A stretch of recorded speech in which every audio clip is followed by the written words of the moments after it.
which leads us into our discussion with District 5 City Councilor Etel Haxhiaj. And the hot button issue this week and the past couple of weeks has been the reconfiguration of Mill Street here in the city of Worcester. Mill Street used to be 2 lanes going in 2 directions with a median in the middle. Now it's down to 1 lane and then a parking lane for cars and then a bike lane against the curb. A lot of people think this may make it more dangerous, and we're going to talk to Councilor Haxhiaj about it right now. Good morning, City Councilor. Thanks for joining us. Good morning, Mike. Thanks for having me on. You are, just to get it out of the way, you are a proponent of the redesign of Mill Street, correct? Yes, I'm a proponent and supporter, and will continue to work with everyone to make it safer and better.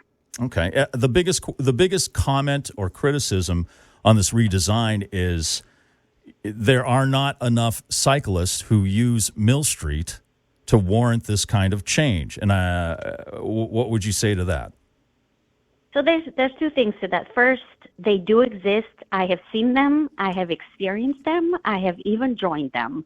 I guarantee you they are there, and they are using Mill Street, the Mill Street bike lane. Secondarily, I think it's important for folks to understand that this design, it's not just about adding a bike lane. It was about making Mill Street go from a speedway, literally the name of it, to a road that would not facilitate speedy driving. And so when City Council in 2017 voted to adopt a policy and a vision of complete streets, that means that we design our roads or reconfigure them where possible to accommodate all road users, including bicyclists and people on wheelchairs and motorcycles and skates and rollerblades and those that use other means of transportation besides a car. Another criticism about this is that a lot of people saying it's actually made it more dangerous because of this. And I have to admit, when I first drove down Mill Street after it happened a few times, it does seem kind of awkward where the car parking lane is. But it took me a couple of times to just realize, okay, this is down to 1 lane. But there have been accidents, haven't there? Yeah, and to be fair to folks that have felt that kind of confusion and anxiety, definitely the new design, after having a street that was a different way for, the majority of people's lives to then change, does create confusion, anxiety, and concern. So I get that. I do think that there's been crashes in the police department, especially those who have been in the reconstruction unit who have attended my community meetings, have said that the crashes majority of them, in most cases, have happened either due to bad weather or driver error. The most recent one that folks will remember involved 2 motorcyclists, one of whom unfortunately was injured very severely, but who was riding a motorcycle that was modified for higher speeds, was uninsured, and he was seen on camera driving erratically on the sidewalk, swerving in and out. So those are some of the behaviors that we're trying to curb with this design. Crashes have remained on average the same, which tells us that we need to apply more interventions, which are upcoming, and hopefully more people will attend the June 18th meeting to hear about the proposed applications that are going to curb and provide a bit more visual aid for everybody that uses the road. Hi, City Councilor. My name is Adam Webster. Nice to meet you. So my wife and I have been kayaking in Coes Pond a number of times since the new redesign, and taking the kayaks off the vehicle has been a little difficult. I don't have a problem with the new design. My wife thinks it's ridiculous, but taking the kayaks off the car, we find it a little difficult because as cars are passing, there's not a lot of room for them to pass with the median being as large as it is. Was there a consideration to maybe shrink the size of the width of the median in the middle to give the cars in that 1 lane more room to pass? That's a really good question, Adam, and I'm sorry that your wife is not experiencing the roadway in the way that it was meant to. That's a question that I will pass on to the engineers. I'm not involved in the design. That was the design that follows protocols from that the engineers that designed these roads follow by federal guidelines. But that's a really good feedback, and I will make sure to give it back to them and promise to get you guys an answer. So I'll be in touch with you, Mike, with an answer to that. Okay. And, another big question is, wasn't there, I'm just paraphrasing here, wasn't there a study done before you made all these changes? And I believe that this exact configuration has been used for, I think, 5 years in some cities. Multiple cities. Yeah, this design is included in the guidelines from Mass DOT, and it has been used successfully and replicated successfully in cities across North America. I think that it is a first design for Worcester, so I understand that it feels unusual, that it creates concerns and anxieties.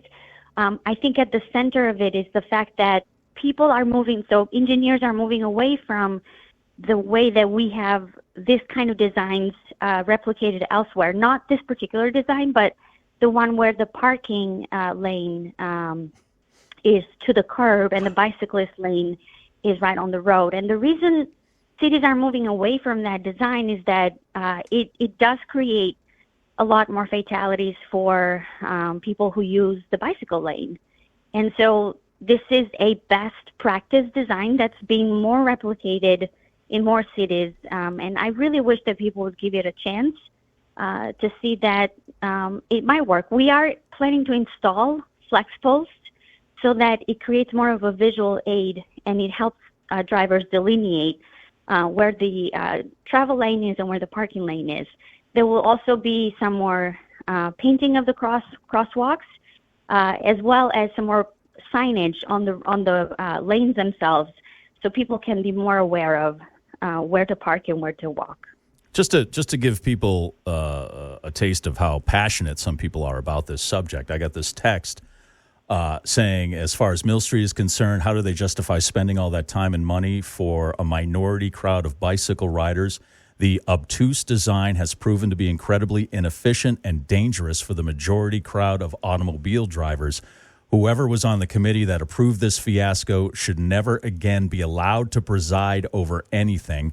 Their vast incompetence is in plain view for all to see. You have embarrassed our city and state. You should be ashamed, if not imprisoned. My goodness. Come on. My goodness. Easy to write that on an anonymous text. Right, but I'm just saying, people are passionate about this, and people have strong feings, obviously. Yeah, people definitely have very, very strong feelings. I've made that very clear. Yeah. So I would like to remind people that Mill Street was one of the top places and locations in the city of Worcester and probably around the state where the majority of crashes were happening. And so we have the data. This wasn't chosen haphazardly. The city council adopted a policy that dictates to our engineers that we are going to implement complete streets, which includes designs like this one, best practices. The folks who made the design are engineers who have degrees and have been trained to do this work for 20 plus years. I have really high respect for the commissioner of the Department of Transportation and Mobility. I also want to remind people that this design was mentioned to the city council.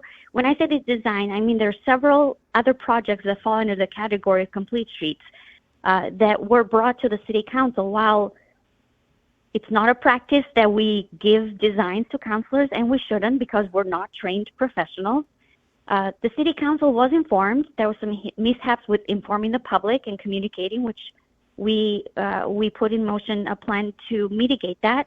And I have literally held monthly meetings with the help of the Mill Street neighborhood meeting to continuously update folks on the number of crashes, on future applications or interventions.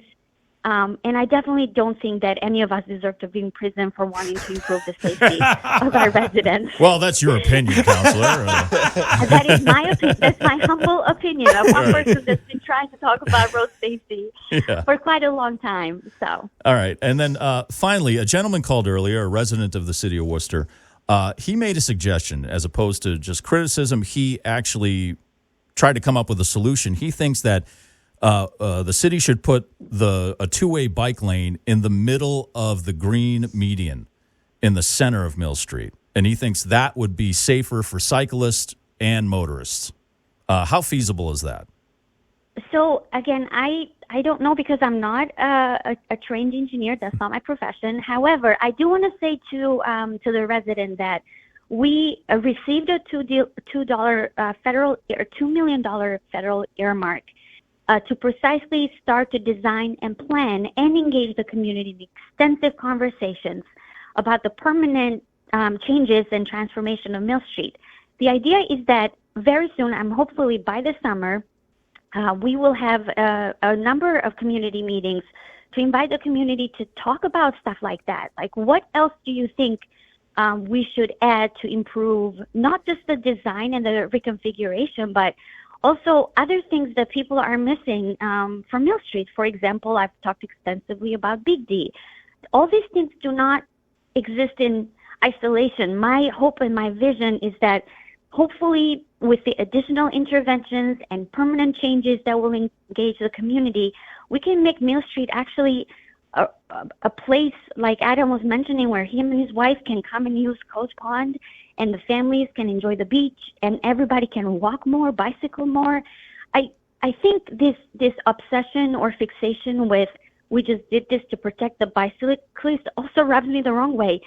People on bikes are people that deserve to have a safe life. Like, no one deserves to die because they chose to ride a bike. And I really take exception to that because I care about all my residents, regardless of what they drive or walk or are in a wheelchair or skateboard.